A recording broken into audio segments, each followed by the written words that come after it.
Quais são os cuidados que os pais precisam ter na educação dos filhos e os conselhos que você daria com os pais preocupados com as escolas aí que só ensinam bobagem? Eu acredito assim que hoje, né, nós temos alguns instrumentos que eu não tive, você não teve na nossa época, né? Nós não tínhamos internet, nós não tínhamos a facilidade dos livros.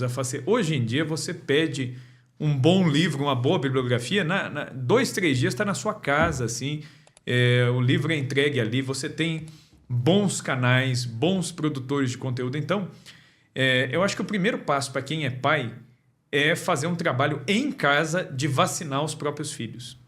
Porque os primeiros mestres e educadores dos filhos são os pais. Então, quem é pai é uma missão, é um dever moral de entender essas coisas em primeiro lugar e vacinar o filho em casa. Quando eu digo vacinar, é fazer o quê? Ensinar o filho a ter uma boa leitura das realidades, das coisas. Uma coisa que eu aprendi há uns anos atrás, e aprendi como professor de história, um historiador, que era uma coisa que eu passei 4 anos na faculdade fazendo filosofia, mais 4 anos fazendo história. Ninguém nunca me disse isso, que é história comparada. Isso é fundamental. Eu fiz faculdade de história e não aprendi isso aí. Que coisa, né? Porque e aí, isso é fundamental. Aí, quando eu aprendi isso aí, isso foi assim libertador para mim, que eu lembro que eu fiz uma questão, esse professor que me ensinou isso, né, você conheceu, eu conheci também, foi o professor Orlando Fedeli. Ele começou a fazer um trabalho na internet, ele foi bem pioneiro nessa coisa de internet. Em 2006, eu mandei uma pergunta para ele. Você lembra a pergunta? Eu fiz uma pergunta falando da política do Jacques Maritain. Porque eu estava naquela ideia da democracia, as ideias cristãs, humanismo integral do Jacques Maritain e tal. E eu mandei uma pergunta assim nesse sentido. E aí o Fedeli, ele tinha muito aquela coisa do humor, de tudo. Eu falei, nossa, ele vai me esculachar nessa resposta, mas eu vou perguntar porque eu estava buscando ali entender. Eu falei, vamos ver.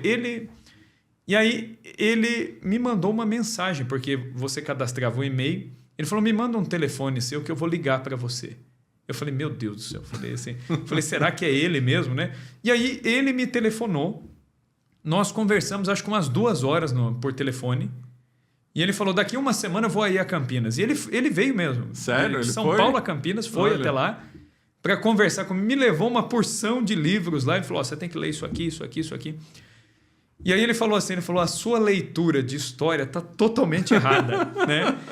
E eu falei para ele, eu desconfiava que estava, mas eu não tinha noção de que estava tão ruim assim. Ele falou, não, está tudo errado, tudo errado. E aí ele falou, primeira coisa que você está errando, você não está comparando a história.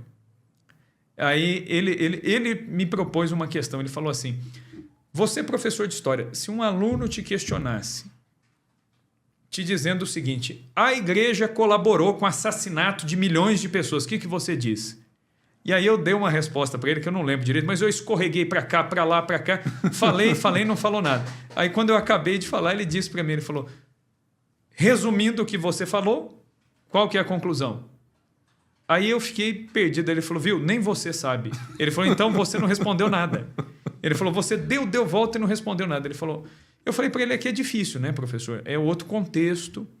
E aí as pessoas vão querer usar um contexto do passado para atacar a igreja. Ele falou, não, tem isso também, mas não é esse o problema. Ele falou, o problema é que você não está fazendo uma coisa básica, que é comparar a história. Você mata o argumento nisso aí. Eu falei, como assim? Ele falou, um exemplo. Ele falou assim, pega uma coisa da Inquisição que você acha difícil de argumentar defendendo. Eu falei, a tortura. Ele falou, ótimo, então a tortura é difícil de defender. Eu falei, eu acho muito difícil você defender, você pegar, pendurar o sujeito de cabeça para baixo. Ele falou, tá bom. O Tribunal da Inquisição fazia isso? Fazia. Ele falou, qual a fonte que você pegou? E aí eu dei as fontes lá para ele, falou, ótimo. Ele falou, agora você compara. O Tribunal da Inquisição usava a tortura, ótimo. Quais outros tribunais no mundo usavam tortura? E ele não me deu a resposta, ele falou, você pesquisa, depois a gente conversa. E aí o que eu descobri? Qual que foi a conclusão? Resumo da ópera. Todos usavam e o que usava menos de forma mais moderada era o da Inquisição. E inclusive o da Inquisição ainda introduziu uma inovação jurídica na época. Qual era a inovação jurídica da Inquisição? Se o sujeito afirmou uma coisa sob tortura, 72 horas depois, ele teria que ser alimentado, dormir direitinho, ficar descansado. Ninguém poderia perturbar esse sujeito. E aí seria tomado um novo depoimento. Se aquilo que ele disse sob tortura não fosse confirmado sem a tortura, o argumento seria desconsiderado. O único jeito de entender é... história comparada. Quem na Península Ibérica, a temas de Inquisição, né, heresia, também era julgado pelo Estado. Porque era um crime de Estado.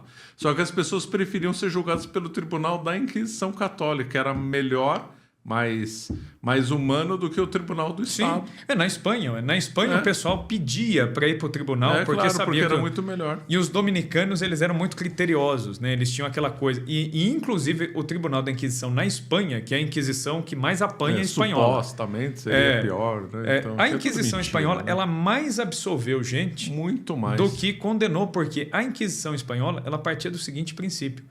Bom, houve uma denúncia. Há indícios, mas se não há prova material disso, o sujeito tem que ser absolvido. E você tem que dar o benefício da dúvida para ele. Então, quer dizer, foi muito mais misericordiosa do que um tribunal estatal. Um tribunal estatal aplicaria a pena de morte ali, mas sem choro nem vela. Esse negócio de teoria de história comparada, você vê coisa de escravidão. Pô, vem aqui, o Brasil maltratava escravo. Bom, qual lugar que não tinha escravidão no Brasil colônia, no mundo? Nenhum. Aí então vamos comparar. Como é que era tratado o escravo aqui com o escravo em outro lugar? Nós vamos ver que aqui é o lugar que se melhor tratou escravo no mundo. Ainda um aluno me enviou um texto de um americano, porque quando teve a Guerra da Secessão, né, nos Estados Unidos, muitos sulistas, né, que perderam a guerra, alguns vieram para o Brasil, fundaram a colônia de Americana. Isso, em Santa Bárbara do Oeste. De Campinas. E um relato de um deles. Conheci um padre mulato. Só que eu, como tenho origem americana, me senti meio mal, porque eu tenho preconceito. Ele confessou que tinha preconceito com o padre mulato. Sim. E mais, aí ele comenta, ainda tinha escravidão no Brasil, comenta a diferença que era a escravidão americana para cá. Ele ficou impressionado como os filhos de escravo entravam na casa do Senhor. Sim, e que isso nos Estados Unidos era uma coisa completamente impensável. Não, basta ver. Aí muita gente acusa, mas a igreja tinha escravos. Aí eu gosto de pegar as atas do Mosteiro da Luz de São Paulo.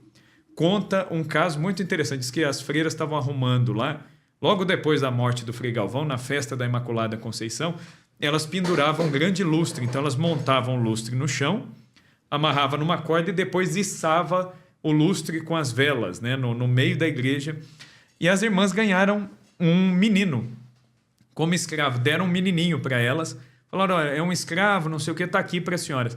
E aí tinha lá já outros escravos e elas pegaram esse menino.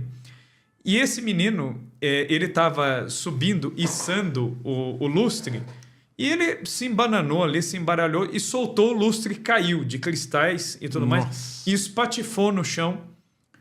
E o menino ele já se encolheu, esperando para apanhar.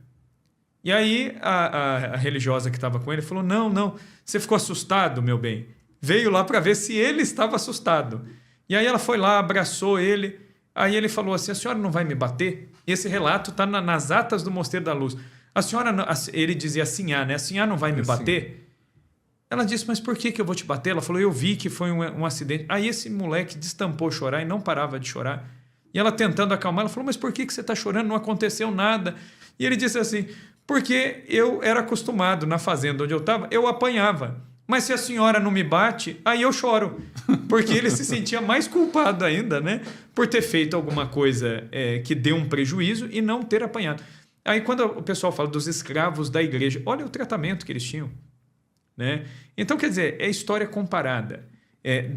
Quando eu aprendi isso, eu digo isso para todos os pais. Olha, vocês têm que estudar as coisas, buscar várias fontes, compara as coisas.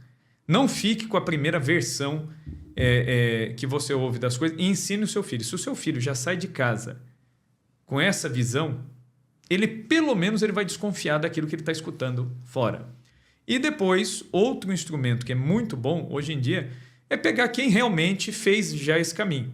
Né? Não é advogando em causa própria, né? Mas Tem o seu canal que faz isso, eu também faço isso lá pelo Instagram, eu respondo pergunta todo dia no Instagram sobre história. Você faz isso também bastante no seu canal. Tem outros autores, né? Eu citei aqui o professor Armando Santos, que também faz bastante isso, tem livros, obras sobre isso. Enfim, e tantos outros historiadores que fazem esse caminho. Então, acho que vale muito a pena os pais procurarem esse tipo de coisa para ter uma visão longe desses preconceitos, porque realmente a gente foi educado a partir de uma visão binária das coisas. Ou é isso ou é aquilo. Não. Às vezes a realidade de uma guerra, a realidade da escravidão é uma coisa tão complexa que não dá para você dizer ou é isso ou é aquilo. Né? E é um mal da leitura marxista da história, né? Que ou é opressor ou é oprimido. E a coisa não é tão simples assim. Né?